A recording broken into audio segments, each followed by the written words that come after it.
প্রশাসনিক কাঠামো তো ভেঙেই পড়েছে, শুধু দুর্বল নয়। আর এই জায়গায় রাজনীতির প্রতিহিংসা শুধু আজকে নতুন নয়, আরে শুরু থেকে আপনি যদি খুঁজে দেখবেন রাজনৈতিক প্রতিহিংসার কারণে প্রশাসনিক কাঠামোগুলো এমন পর্যায়ে গিয়েছে যে যেখানে দেখা যাচ্ছে যে ন্যায়সঙ্গত যেই যেখানে যার দায়িত্ব আছে, যার উপর যা ন্যস্ত আছে, যার উপর যা অর্পিত হয়েছে, সেই দায়িত্বগুলো যথাযথভাবে পালন করছে না।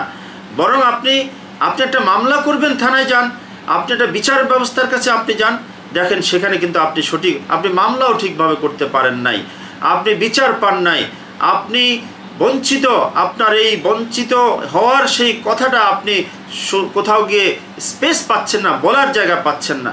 সুতরাং এই প্রবণতা, এটা আমাদের দেশের জন্যে, আমাদের রাজনীতিবিদদের জন্যে, আমাদের অগ্রসর হওয়ার ক্ষেত্রে, আমাদের এগিয়ে যাওয়ার ক্ষেত্রে এই নীতিগুলো আমাদের জন্য খুবই ভয়ঙ্কর। এগুলো থেকে আমাদেরকে পরিত্রাণ পাওয়া দরকার।